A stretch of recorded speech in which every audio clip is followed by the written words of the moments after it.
Hey guys, welcome back to Ripe Stories. Picture this, you're a 22-year-old woman living alone and every morning at 5 a.m. sharp, your creepy neighbor tries to open your door like it is his own apartment. For weeks I thought it was just confusion until I discovered the disturbing truth about what he was really doing. And the first one is from r/neighbors from hell and is titled, "My neighbor keeps trying to break into my apartment." So here's a fun little mystery from my building. Every single day, morning and evening, at 5 a.m. and again at 10 p.m. like clockwork, my neighbor tries to open my apartment door with the handle like it is his. No key, just a firm jiggle of the handle before he realizes it is not opening and casually walks away. For context, I'm a 22-year-old woman living alone. He is probably in his 50s or 60s, not super chatty, talks to himself a lot though, like full conversations, alone. Also, and I swear I'm not making this up, when he leaves his own apartment, he closes the door and then rings his own doorbell. Every time. No one ever answers. I have so many questions. At first I thought,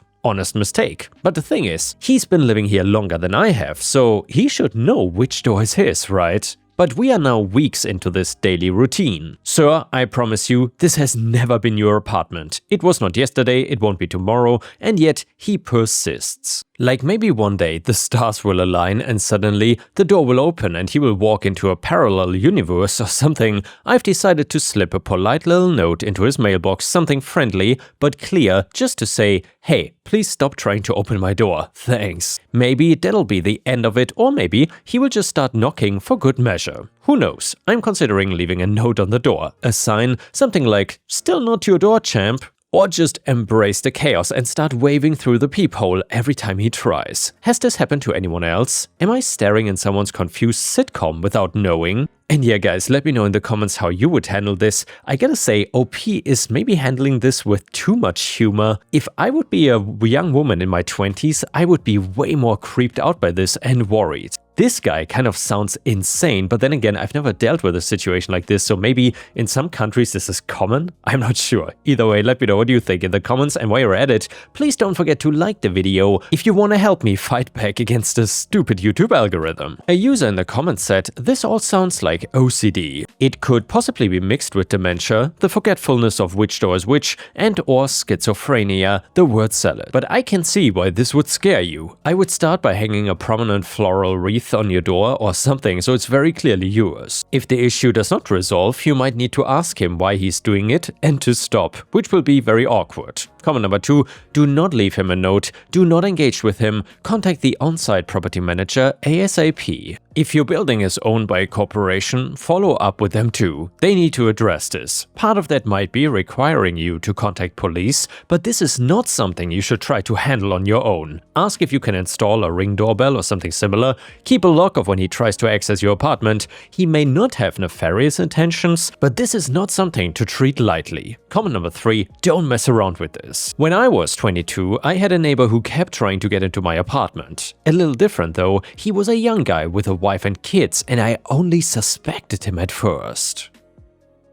Long story short, he got in and got into the attic where he would stay while I slept, and eventually he stole my cat. He stole my cat with the idea that I would come looking for her and he would have her and I would fall in love with him. How do I know this? He brought me the cat and told me everything. He had been in my ceiling while I slept. I may have had dates over and this guy was literally in the hatch in my closet. No one died, no one got assaulted. A cat was traumatized, but it's almost 30 years later and I'm still freaked the F out. And yeah guys, by the way, if someone stole Dexter or Disney, I mean, I probably shouldn't say what I would do on YouTube, I don't want to get demonetized. Anyway, he was a normal guy, he had a job and a family, I was just trying to exist and kept noticing the lock on my door kept getting messed up. I had figured he was who was messing with my door, and I assumed he was not getting in, and I was wrong. I have no idea how I did not get RAPED'd and killed, because a bit later he ended up holding a woman hostage and beating/assaulting her. Anyway, report it to your building management and consider whether or not you can move apartments/break your lease and go somewhere else. Just because you don't feel threatened by him doesn't mean that he cannot be dangerous. And yeah guys, once again, if you would be in this situation, what would you have done first? Would you move away? Would you confront this guy? If you were in OP's spot, let me know in the comments. So anyway, there's an update to the story and it goes like this. Well folks, we've had progress. Maybe, sort of. Here's what happened. After my last post, I left a little note in my neighbor's mailbox. Friendly tone but clear message. I then proceeded to live my little quiet life until the next day, when plot twist, he knocks on my door again. At the exact moment I hear knocking, I know it is him. Call it female intuition or whatever, so I open my door, I smile, say hi, like everything is alright, I'm a nice neighbor, you see. He asks me if I'm the one who put a note in his mailbox, and then proceeds to tell me, very insistently, that it is not him. Not once, not twice, but multiple times. Like a gaslighting remix on loop.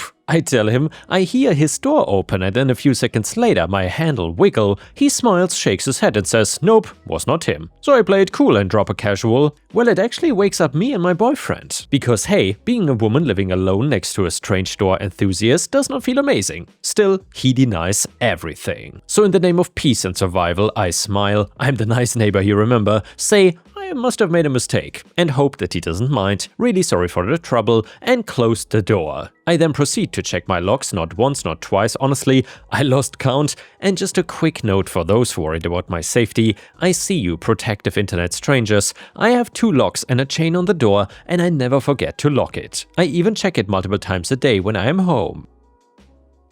We are staying safe and paranoid, the ultimate combo. Now here's the fun part though. This morning for the first time in ages, no door handle rattle, which strongly suggests, yeah, it was him. Surprised though, I'm really not. A miracle? Or maybe he really walked into a parallel universe. But my bet is, he just realized I knew what he was doing, but because there's always one, you know, around 4 AM, I heard him open and close his door, twice, like full door theatrics, open, close, lock, and repeat. And this is not quietly, not once, but twice. So while he's no longer touching my door, for now, let's make a bet how long it will last, I'm taking guesses, he's still apparently living out some kind of nocturnal hallway ritual. Don't ask me why. The hallway spirits maybe, or OCD as many of you suggested. So yeah, we are celebrating small wins. And now small update to the story, for the past few months my door gets to rest in peace, let's hope it stays that way, and let's all repeat it together, some doors are not yours, buddy. And yeah guys, let's hope OP never has to deal with that truly crazy neighbor again. And the next one is a brand new, absolutely amazing nuclear revenge story that you don't want to miss. My longtime boss betrayed me,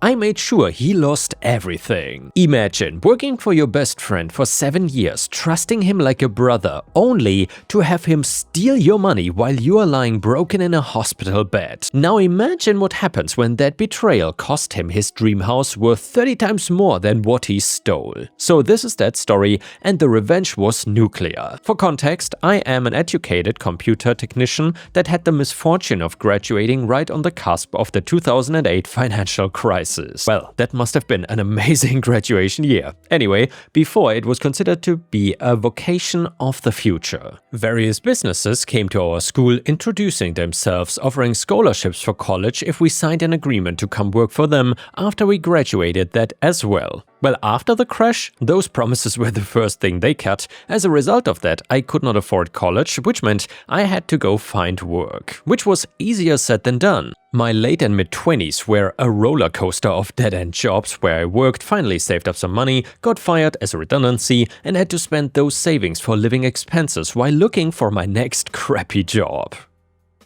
Years went by, tech went on, and I couldn't afford classes to keep up with it. So in my late 20s, I snapped. I've had enough, I needed a career change. I decided to go in my late father's footsteps and become a welder. It is as if fate intervened. A week before I made the inquiry about changing careers, a state-sponsored program came out that let me become one for free. After completing the welding courses, I was quickly offered a job as a field welder. We're literally talking about a matter of days here, a refreshing change of pace from before where it took months or more. This is where the subject of our story comes in. I will call him Red Boss, RB for short. And yeah guys, keep this abbreviation in mind. RB ran a small field welding business with half a dozen men crew traveling all over Europe doing field welding. He said he would take me in, show me the ropes, teach me real welding, none of that schoolyard horse crap. And let me tell you, the first 6 years were amazing. Yes, there was hard work, dawn till dusk, 7 days a week, sometimes gone from home for over a month, but the travels, the adventure,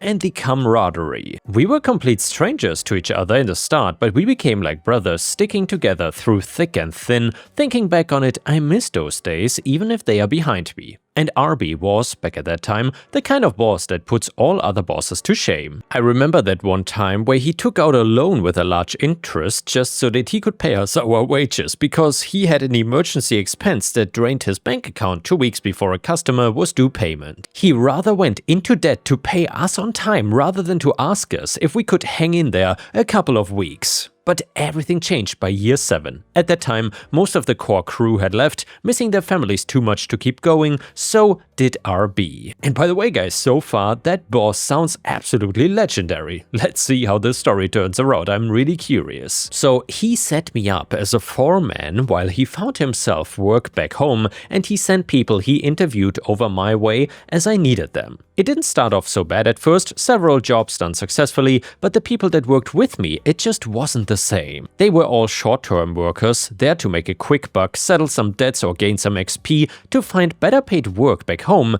but then the pandemic struck and I had to sit it out. It was not a big deal for me since I was used to having cash reserves for rainy days from my teen years, but what came after is where things started to go seriously wrong. Nobody decent wanted to work abroad anymore, so the people that came to work with me were those that RB might have proverbially fished out of the sewers. Drunkards, thieves, drug addicts, destitutes, the kinds with nothing to lose and no will to do a good job.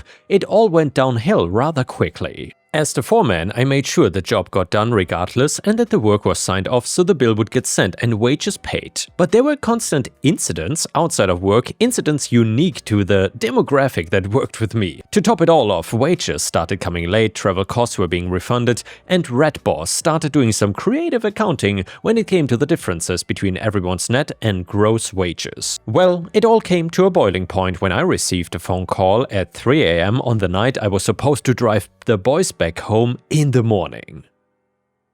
A customer called and one of the boys had been arrested for drunken, disorderly conduct. He didn't have ID on him, only the workplace identity card, so they phoned our customer in the middle of the night to help identify the foreman of that animal, so yeah, I got called to pick him up. I ate a lot of crap that day. When I came back home, I had a good long sit down with Red Boss, told him I was done with that BS and that it was time to settle accounts. He sort of half-heartedly apologized, also admitted that he was having problems with his wife, which co-ran the business, and was fighting with him over how the money was being spent. At that point, he owed me around a year's worth of travel expenses, and if you take into account that I traveled at least 2,000 miles monthly, that is a substantial sum of money. He apologetically asked me to wait a bit on that money because his wife is cock-blocking him on any major expenditures. He also asked me to stay on with his for just a few months on minimum wage, just until he can put a decent crew together. The idiot that I was accepted his proposal. There was no reason not to trust him. After all, we have known each other for almost 7 years at the time. I didn't think it was unreasonable to give him time to fix this. But I did have one condition though. I needed half the money he owed me by the end of September because I'm having some work done on my house. He said that shouldn't be a problem this far in advance.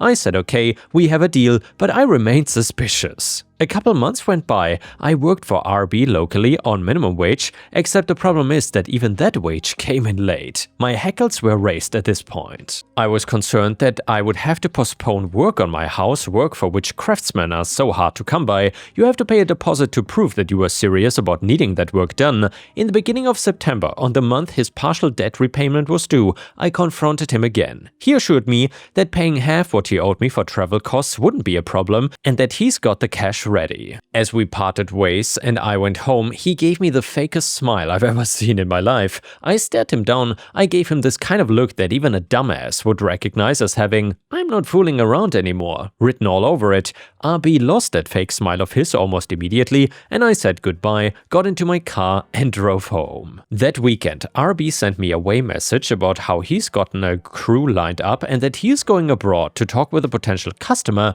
to get his foot back into the fieldwork door. Alarm bells started instantly ringing. He's going to avoid me for the date he was due to pay half his debt. He's gonna screw me over. He was going to screw me over. This idiot. After everything we've been through together. At that point I decided if the money does not come in due date, a 30-day resignation notice is gonna wait for him when he gets back. Filed on the exact day he was supposed to pay, but the thing is, when something has you this riled up, such as RB's probable betrayal, you kind of have a hard time focusing at work. So I slipped on a ramp. And well, it didn't just sprain my ankle or tore a ligament, I downright destroyed it. About a week before his debt payment was due.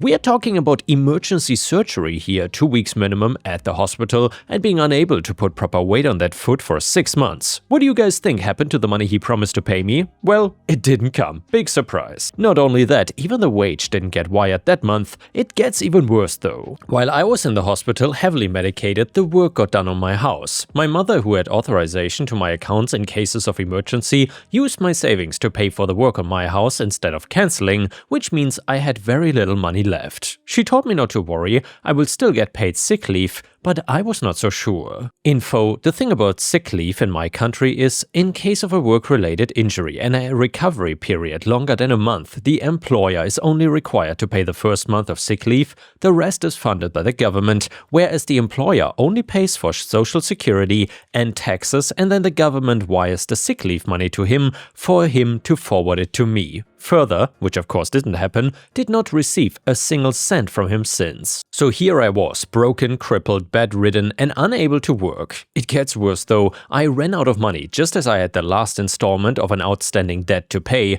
The banks were calling me weekly. I had to cash in an investment to pay it off and to subsist while I recovered. An investment that would have yielded me a modest amount of passive income for the rest of my life. So I was resigned for revenge. And yeah guys, if you would have been in this situation, how would you have gotten revenge on this rat of a boss? Let me know in the comments. He lied to me, hid from me, failed to pay what was owed, stole from me, and pocketed money that was meant for me by the government. He'll cook in the fires of hell for what he's done. Short extra info though, before I tell you what I did to him, I wish a little background about Rat Boss. So he lives in a small apartment in our capital city, along with his wife and 2 children. The apartment is extremely small. So small, in fact, that they all practically climb over on top of each other to pass each other by, but he did have a dream. He bought a plot of land where he was building a large house, so big in fact that a single one of the rooms is going to be bigger than his whole previous apartment. Over the course of those 7 years, he slowly built it up brick by brick.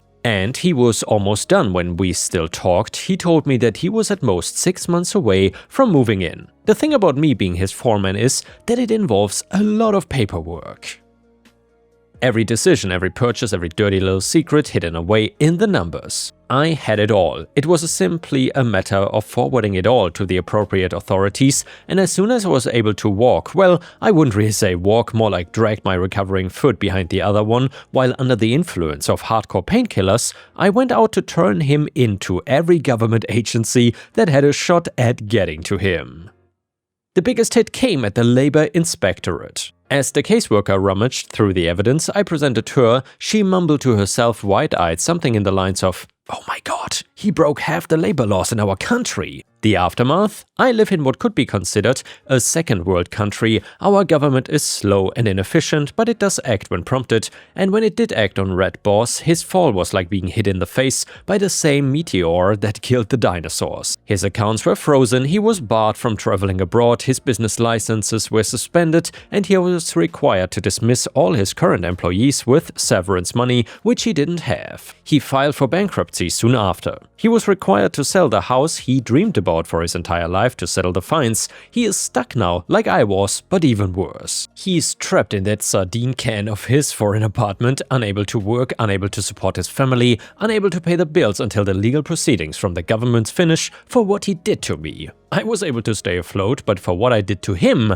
he is done, broken, reduced to utter destitution. He called me when the government's gavel hit his face. I'll spare you the exact dialogue that took place because this post is long enough already, but to sum it up, he yelled over the phone saying how could I do this to him and yelled curse words at me. Well, in return I called him out for lying to me about money after 7 years, leaving me to rot in a hospital penniless, and I called him a rat that betrayed his friend and to never call me again, as we are now in a legal dispute and he should forward all communication through the case officer of the labor inspectorate, and hung up. I made a claim on his bankruptcy proceedings, and by the time he paid all the fines, I was able to claim from him was a single month's worth of sick leave. No travel costs, no nothing else, but it is okay, I can live with that as long as he got 10 times over the grievance he inflicted on me. No eye for an eye, no tooth for a tooth, the whole face for an eye, the whole head for a tooth. I stand both literally and figuratively, but Rat Boss is deep in the dirt,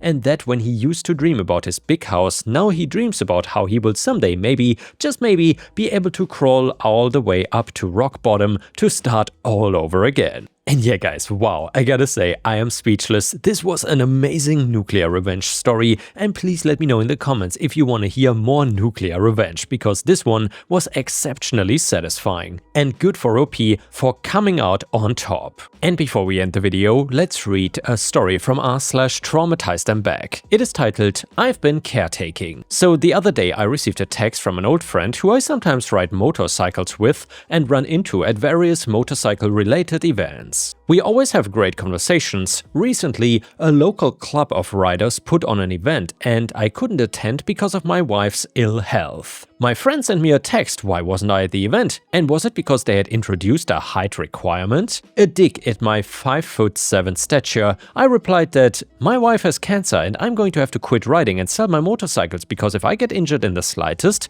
my wife won't have anyone to be her caretaker. There was a pause for a few minutes, then he replied, maybe I should have just said I missed you at the event this morning. I waited a while and let him off the hook a little bit and told him that she was getting better a little bit. And well guys, since this story was a little bit heavy, let's read another story from r/petty revenge instead. This one is titled, Changed Seats When I Checked In for Our Flight. So I've been on vacation / a shit show with my best friend this week, and she's been horrible to me. Despite me paying for most of the trip, I'd offered to bring her along because I knew she was having a really tough time in several areas of her life and knew that she could use a break. But I definitely learned a new grown-up lesson the hard way to leave messy people at home unless you want them to bring their mess. So anyway, we leave tomorrow. The vacation I saved and paid for was trash. The least I could do was to rebook her seats away from me so that she's in the center seat, last row, right next to the shit on a longish flight. I pray she also has a couple screaming toddlers in her ear,